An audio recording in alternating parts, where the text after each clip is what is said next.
네, 자 이제 군무원 면접 두 번째 강의입니다. 자, 지난 1강에서는 5대 평정 요소와 관련해서 알아보았고요. 또 무엇보다도 군무원에 적합한 면접, 군무원 면접에 꼭 필요한 요소들을 정리해 보았습니다. 자, 이제 두 번째 시간에서도 군무원 면접의 특징들과 함께 대비 방법들을 살펴보고요. 또 이어지는 최근 기출 문제, 그리고 마지막으로 자소서와 관련된 설명들도 이어서 가도록 하겠습니다. 자, 이제 군무원 면접은 100% 면접만으로 당락이 좌우됩니다. 결정되는 시험이기 때문에 결국 필기 시험은 이제는 제로 베이스가 되는 게 사실이고요.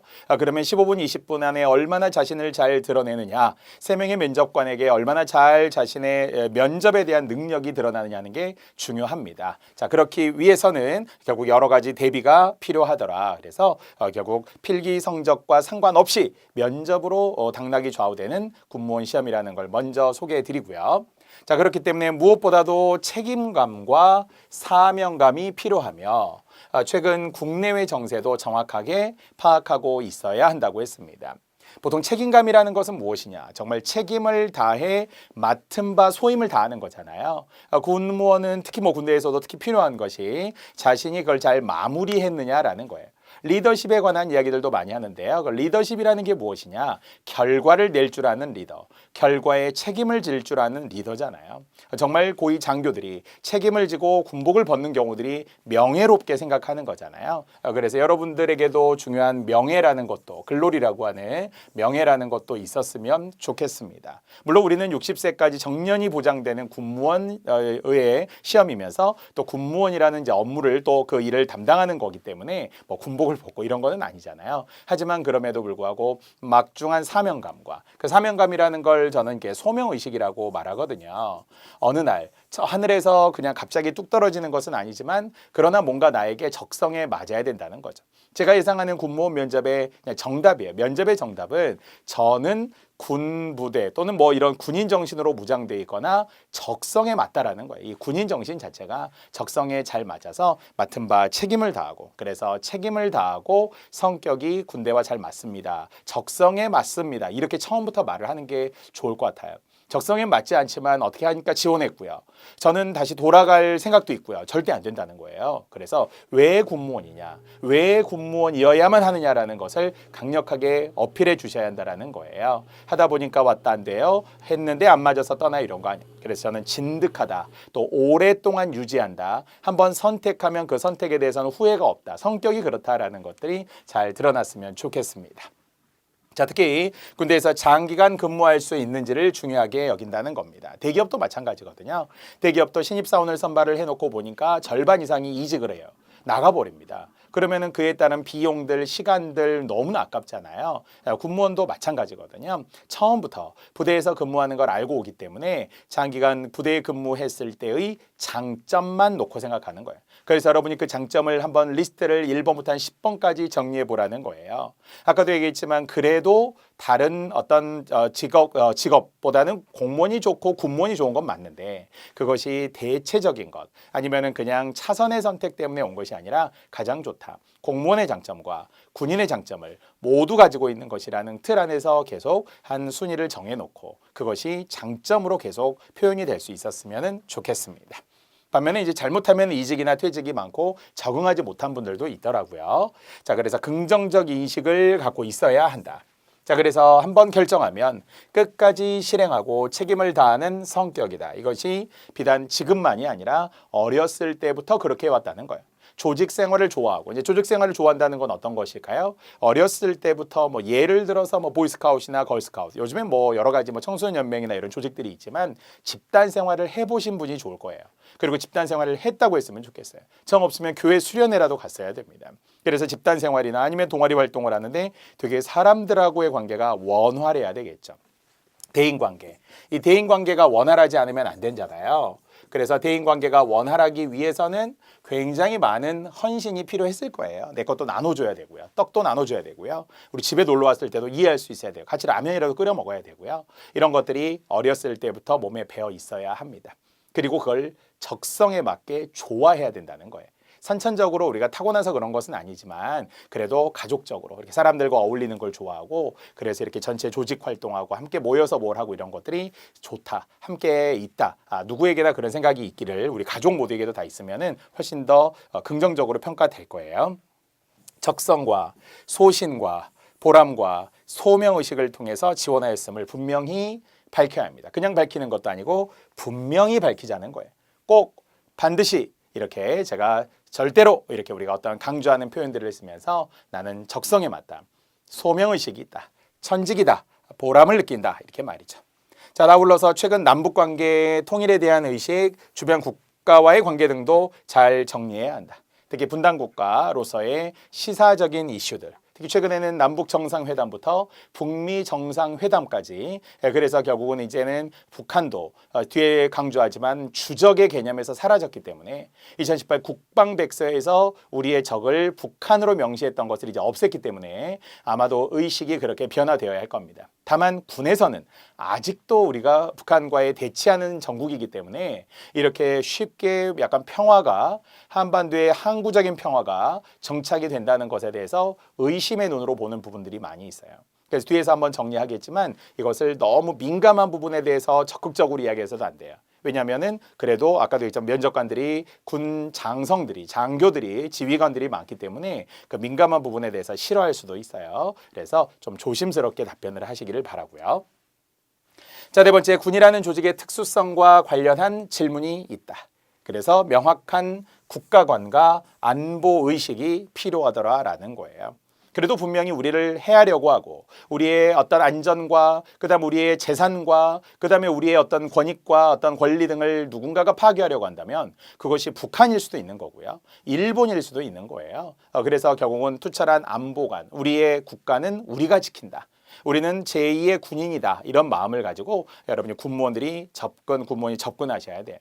그래서 아까도 얘기했지만 육군 같은 경우도 그렇고요. 경우에 따라서 특히 어떤 지휘관에 따라서는 군무원도 행군에 동참해야 되고 행군을 해야 되는 경우들이 생기는데 그것도 마땅해야죠. 하나의 건강. 남들은 돈을 주고 헬스클럽 다니고 돈을 주고 어디 가서 운동을 한다고 그러는데 우리는 직접 고급스럽고 좋은 조직화된 그런 운동을 할 수 있는 거잖아요. 그러니까 그 모든 것들을 긍정적 상황으로 전환해줘야 된다는 거예요. 설사 부정적이라고 할지라도 아까처럼 돌발적이고 급작스럽고 대비하지 못했던 예기치 못한 상황이라 할지라도 긍정적인 전환이 필요한 것이고요. 거듭 이야기지만 국가에 대한 애정의 시작은 그거잖아요. 나를 사랑하는 것이 나라를 사랑하는 것이다. 이렇게 시작하는 것은 대체로 우리가 이제 개인적인 생각이고요. 반대로 이제 우리가 공무원이나 아니면은 군에서는 그래도 군 조직이 우선이잖아요. 조직을 사랑하는 것은 나를 사랑하는 것이 될 수도 있습니다. 그래서 투철하고 명확한 국가관과 그리고 이 나라를 내가 지킨다라는 마음으로 뚜렷한 투철한 안보 의식을 가지고 접근하셔야 합니다. 자, 이렇게 군에 관련된 질문을 했을 때 그에 상응하고 부합하는, 그렇기 위해서는 아까처럼 정책과 맞아야 된다고 했어요. 국방 정책과 맞아야 됩니다. 또는 국방 개혁과도 잘 맞물려야 되고요. 국방부 장관의 오피셜들, 국방부 장관의 인사말들 이런 것들을 꼭 살펴봐 주시기 바랍니다. 자, 그러면서 군무원의 특징은 당연히 대비를 해야 되겠죠. 그래서 군무원 시험 외에 다른 시험에 응시하였느냐라고 물어본다면 어떻게 하는 게 좋을까요? 답이 정해져 있는 것은 아닙니다. 그러나 누구나 이야기하듯 솔직하게 이야기를 하라고는 해요. 즉 그러니까 군무원이 아니라 처음에는 일행직을 준비했었는데 일행직을 준비하다가 군무원을 알게 되었고 군무원의 매력을 느꼈다라는 거예요. 군무원의 매력이라고 하는 것은 이런 조직화된 그러면서도 조금 더 자유로울 수도 있는 그러나 철저하고 통제된 가운데에서도 자율성이 보장된 이런 것들이 있잖아요. 그런 양면적인 측면들의 군무원 생활이 적성에 맞았다라는 거죠.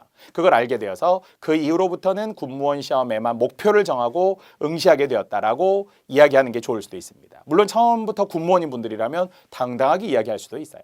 근데 이제 솔직하지 않은 채, 왜냐면은 나중에 이제 군무원만 제가 했는데요 하다가 또 일행직을 했던 걸 알게 되면 페이크, 거짓이 되기 때문에 거짓은 오히려 이제 부정적으로 어떤 인상을 주게 되잖아요. 가장 좋은 건 처음부터 군무원인 게 가장 좋고요. 하지만 일행직을 했다가 군무원을 준비했다면 그것도 있는 대로 말해주되 다만 후자에 강조는 해달라는 거예요. 다만 이제 해서는 안 되는 이야기들 하다 보니까 군무원에 왔는데 별로 좋아하진 않았는데 군무원에 왔는데 뭐 그냥 알게 됐지만 어쩔 수 없이 군무원 이런 이야기하면 절대 영어를 못해서 군무원 이런 이야기 절대 하면 안 되는 거예요, 여러분. 그것은 미흡하고 부족하고 결여된 차차선의 선택이라고 생각을 하기 때문에 면접관들이 좋아하지 않습니다. 절대적으로 군무원의 장점을 계속 생산하고 만들고 정리해서 심지어는 외우기까지 해야 됩니다. 자, 특히 이제 우리 군무원의 특성상 격오지, 그러니까 우리는 오지잖아요. 오지 체험하듯이 멀리 떨어져 있는 험한 곳입니다. 이렇게 멀리 떨어지고 외진 곳에서 근무할 가능성도 있습니다. 그렇다 할지라도 경우에 따라서 우리가 순환 근무들도 하게 되는 것이고요. 또 부대에 따라 이동을 할 수도 있는 거잖아요. 그것 또한 마찬가지로 정글의 법칙도 있는데 뭐 그래서 그러한 곳에 가서 근무를 하더라도 전문적인 업무를 수행하는 것은 다를 바가 없다라고 정신적으로 무장이 되어야 된다는 거죠. 정신적인 무장이라는 것은 정말 한치의 흐트러짐도 없어야 합니다. 그래서 뒤에 나오지만 군무원 시험에서도 면접에서도 감명 깊게 본 책이나 감명 깊게 본 영화나 이런 거 나오거든요. 그럼 사실 우리에게는 뭐 예를 들어 공동경비구역 JSA도 있고요. 태극기 휘날리며도 있고요. 국제시장도 있고요. 이런 6.25 또는 전쟁과 관련된 영화 또는 책들도 되게 많이 있습니다. 뭐 나관중의 삼국지, 이문열의 평역 삼국지 이런 게 있으니까 그래서 이런 삼국지 같은 것에도 보면 여러 장수들의 태도, 또 그 뒤에서의 책사, 모사들의 자세 이런 게 있잖아요. 그래서 그것도 상식적으로 시간 내에서 좀 읽어보시는 것이 좋을 겁니다.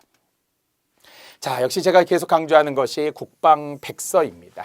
자, 국방백서를 통해 예상 질문과 답변을 연습해야 합니다. 군무원 면접에 큰 도움이 됩니다. 왜냐하면 우리가 평소에는 이 군에 대한 지식이 없다 보니까 가장 now and here, 최근의 시사적이면서 그리고 국방부의 방향을 알 수 있는 그러한 백서가 있습니다. 설명서가 있습니다. 자, 그래서 이 국방백서라고 하는 것이 특히 2018년 이후에 결국 최근 2019년 1월에 이제 발간이 됐기 때문에 2년에 한 번 발간이 되는 거라서 그래서 그에 따른 국방 정책이 잘 드러나며 만약 예를 들어서 특히 변화된 것이 우리의 적은 누구인가입니다. 실제 군무원 면접에서 우리의 적이 누구냐라고 하면 북한 잘 모르고요. 이렇게 하면 안 된다는 거죠. 오피셜로 처음부터 끝까지 명확하게 이야기해 주세요. 우리 군은 대한민국의 주권, 국토, 국민, 재산을 위협하고 침해하는 세력을 우리의 적으로 간주한다라는 거예요. 이것은 과거 2016 북한 국방백서에 비춰본다면 북한이 삭제되었다라는 것이 매우 중요합니다. 자, 그래서 보통 이제 뭐 국회 같은 데에서도 뭐 청문회 같은 데에서도 계속 묻잖아요. 우리 적이 누구냐고. 그럼 북한이 남침했냐고. 북한이 남침한 거예요. 그건 우리가 분명히 그렇게 생각을 하셔야 됩니다. 왜? 군에서 그렇게 이미 규정을 했고 분명한 건 사실이에요. 물론 이제 소수의 견해에서 우리도 뭐 북침한 것도 있기도 하고 뭐 정확하게 말은 못하겠고 복합적인 요소가 있고 이런 이야기는 할 필요가 없어요. 그냥 오피셜로 아예 정해진 대로만 하시면 되겠습니다만은 그러나 우리의 적에 대해서 북한과 관련된 해빙 무드가 조성이 되면서 특히 이제는 남북 정상회담이라든지 특히 앞으로도 계속 이어질 수 있는 형태들이 있다 보니까 북미 회담이라든지 이런 것들을 통해서 서서히 좀 유연하게 접근하고 있다는 것은 분명한 사실입니다. 그래서 적에 대한 명시 자체를 이제 생략을 했다라는 거예요. 안보 환경이 바뀌었다라는 거예요. 그래서 새로운 안보 환경에 따라서 국방백서에서의 적에 대한 개념이 바뀌었다는 게 매우 중요합니다. 자, 이제 아울러서 군무원 면접의 기출문제들 한번 쭉 빠르게 훑어볼 건데요. 하나 다 설명하지는 않을 겁니다. 이것은 일반 공무원, 일반 행정직이나 아니면은 여러 기술직이나 공무원들의 면접과도 방향은 같습니다. 단 군무원에 적합한 뭐 예를 들어서 우리가 뭐 대체복무라고 한다든지 아니면은 뭐 어떤 기간이라고 한다든지 이런 다양한 것들에 대해서 뭐 양심적 병역 일종의 거부자 이런 것들 있잖아요. 이런 것들이 좀 민감한 부분이라서 한번 확인해 볼 수는 있겠습니다. 자, 보통 자기의 경험을 넣어서 말하라. 그러니까 공식적인 자기소개서가 있기 때문에 그 자기소개서를 바탕으로 할 겁니다만 경험이라고 하는 것은 저는 8대2 경험이 훨씬 중요하다고 생각하거든요. 8대2 경험이라는 게 무슨 말이냐면 가장 기억에 남는 거. 가장 기억에 남는 큰 경험을 80%로 정해서 말을 하고요. 그 이외에도 다양한 경험 등을 했다라고 추가해서 약간 사이드의 개념이잖아요. 그래서 이거는 부수적으로 곁들여서 말하는 것도 좋습니다. 왜냐하면 이야기거리를 만들어내야 되기 때문에 그래요. 질문이 Q&A가 오고 갈 수 있거든요. 그런데 그 경험을 통해서 하고 더 추가 질문이 가능하면 이것 이렇게 다양하게 말하는 것이 아닙니다. 다만 경험도 가급적이면 공무원 그리고 우리 군무원에 적합한 경험이면 좋아요. 그중에 제일 1순위가 뭐라고 했다고요? 조직. 그러니까 나 혼자 힘들었다. 나 공부하는데 되게 괴로웠었다. 이런 건 경험을 말하는 게 아니에요. 그냥 수필이에요. 어렸을 때 친구들이랑 놀았다. 이런 경험을 말하는 게 아니에요. 어떤 조직이 있었고 그 조직에서 나의 역할과 위치. 조직에서의 나의 역할과 위치라고 하는 것이 그냥 작은 역할일 수도 있어요. 아니면 중앙의 역할일 수도 있어요. 근데 분명히 주변 사람들이 있을 거 아니에요. 그래서 그런 주변 사람들과의 겪었던 어떤 갈등 아니면 위기 그리고 그 극복 이런 요소가 있으면 조직을 이 사람이 잘 하겠구나. 이 사람이 조직 생활하는데 어려움이 없구나. 아까 말했지만 원만해야 된다라는 거예요. 모난돌이 정 맞듯이 너무 튀어서 내가 튀어서도 있고 아니면 그게 해결이 안 돼. 우리가 스터디 같은 거 하다 보면 예를 들어 5명 중에 1명이 좀 이상한 사람이 있어. 그러면 이런 사람을 빼야 되느냐 벌금만 맨날 받아야 되느냐 이럴 수는 없거든요. 다 공부라는 목표로 만난 사람들이니까 사람에 대한 믿음이 있어야 된다니까요. 배척하지 않아야 돼요. 쟤는 또라이야 사이코야 이상한 애야 쟤 때문에 우리 조직 이상해 이런 게 아니고요. 그럴 수도 있어. 어떻게 해서든 이 사람을 잘 다독거려야 돼. 요즘 같으면 관심병사들이잖아요. 이 관심병사들을 어떻게 잘 조절하고 그들과 어떻게 대화를 하고 어떻게 스킨십을 하고 어떻게 소통할 것이냐 이게 되게 중요하거든요. 그래서 그런 조직에서의 역할을 미리 보겠다는 거예요. 근데 이제 어떤 학생들 제가 자소서를 보더라도 실제 군무원과 아무 관계가 없네. 공무원과도 아무런 관계가 없는 그냥 자기만의 경험을 막 쓴 거예요. 외국에 뭐 어디 여행 갔다 왔는데 뭘 느꼈다. 그거는 그냥 다른 데다 쓰는 거예요. 사람인이나 어디 뭐 그냥 어디 다른 면접을 볼 때 그냥 단지 기업을 사기업 같은데 쓸 때 하는 면접이고요. 우리는 투철한 각별한 그리고 완벽하게 준비해야 되는 군무원 면접이잖아요. 그래서 경험도 꼭 군무원과 관련해 주세요. 제가 이런 겁니다. 자, 지원 동기도 장점을 계속 보라고 했는데 그것이 아까 말했지만 맡은 바 책임을 다하여서 적성에 잘 맞다. 그래서 이 군대와 나의 체질이 잘 어울려서 군무원에 했고 특히 군무원이라는 이 조직 자체가 유기적으로 돌아가잖아요. 그러니까 유기적인 조직이잖아요. 우리 군대라는 자체는 매우 유기적인 조직이란 말이에요. 그 유기적인 조직에서 하나만 삐그덕거려도 정말 마차의 바퀴 하나만 떨어져 나가더라도 이거는 마차가 쓰러지는 거죠. 그렇듯이 그 한 축을 담당하는 역할이니까 굉장히 소중하다라는 거예요. 사명의식이 있다라는 거예요. 특히나 나라를 지킨다라고 하는 것. 국방의 의무를 다한 여러분들이 많기 때문에 국방의 의무를 다하고서도 군에 대한 매력이 있었다고 보자는 거죠. 그래서 그 매력을 계속 찾으세요. 장점을 찾아야 합니다. 자, 그럼 자소서와도 관련이 되지만 그래서 장점과 단점은 거의 비슷해야 된다는 거예요. 장점과 단점이 비슷하다는 것은 꼼꼼한 장점 때문에 조금 느려 이럴 수도 있어요. 아니면 추진력이 있는 장점 때문에 약간 성급해요 이럴 수도 있죠. 늘 이야기지만 저는 사색가는 정치가가 되지 못하고 또 정치가는 사색가가 되지 못한다 이런 이야기들이 있거든요. 그러니까 외향적이다라고 하는 것이 약간의 반대 단점이 있고요. 또는 내성적이거나 소극적이다라는 것에 또한 장점도 있을 수 있잖아요. 그런데 제 개인적으로는 공무원 쪽에서는 일단은 아까처럼 시작하는 것이 되게 좀 정확한 사람이었으면 좋겠어요, 여러분이. 그러니까 빠르다, 느리다, 아니면은 뭐 외향적이다, 내성적이다까지 손댈 수는 없는데요. 매사에 정확하다. 근데 좀 피해야 될 말은 있어요. 면접에서 피해야 할 단어 중에 하나가 완벽하다. 이 완벽하다라는 것은 자칫 잘못하면 완벽주의자가 약간 노이로제에 빠지고 잘못하면 그것 때문에 오히려 히스테리컬해지고 그래서 그것 때문에 이제 스트레스가 자기뿐만 아니라 남한테도 간다는 거예요. 완벽하지 않은 사람을 막 무시하고 그렇다면 조직에 이게 갈등이 생기는 경우가 생기거든요. 그래서 사실 이런 말도 있어요. 역설적이지만 완벽해지고 싶으면 완벽해지지 말아라. 완벽해지고 싶으면 완벽하려고 하지 마라. 왜? 작은 실수는 어느 정도는 수렴하고 다음에 수정하고 발전 가능성으로 삼으면 되는 거지 처음부터 너무 하나 어디 흠 하나 정말 이게 안 잡히려고 하지 말라는 거예요. 그것을 그냥 우리가 순화한다면 정확한 사람이다. 저는 시계와 같은 사람입니다. 군대에서 좋습니다. 항상 우리가 기상 시간이 정해져 있는 거고요. 그러면서 취침 시간이 정해져 있는 거고요. 하다 보니까 그 시간 안에서는 잘 맞아 떨어져야 됩니다. 그래서 제가 원래는 이 일행직 면접하면서 많이 썼던 표현이 예측 가능한 사람이라는 말이거든요. 예측 가능한 사람입니다. 저는 항상 대체로 시간들이 정확합니다. 언제 어디에 가도 그 사람이 거기에 있어야 되고요. 언제 어떤 상황에서도 이 사람은 흔들림이 없어야 돼요. 철학자 칸트처럼 오후 3시에 산책을 해야 되고 저녁 9시에는 잠자리에 들어야 되고 아침 7시에는 일어나야 되는 거예요. 이런 것들이 마을 사람들이 칸트를 보고 3시라고 시간을 맞췄던 것처럼 예를 들어서 그렇게 예측 가능했다는 거예요. 이거는 되게 정확하거든요. 시계와 같다. 예측 가능하다. 이게 여러분의 장점이었으면 좋겠어요. 물론 이 장점을 면접 때 그대로 말하라는 건 아닙니다만 활용할 수 있어요. 여러분이 잘 응용하고 생각해 보시기 바랍니다.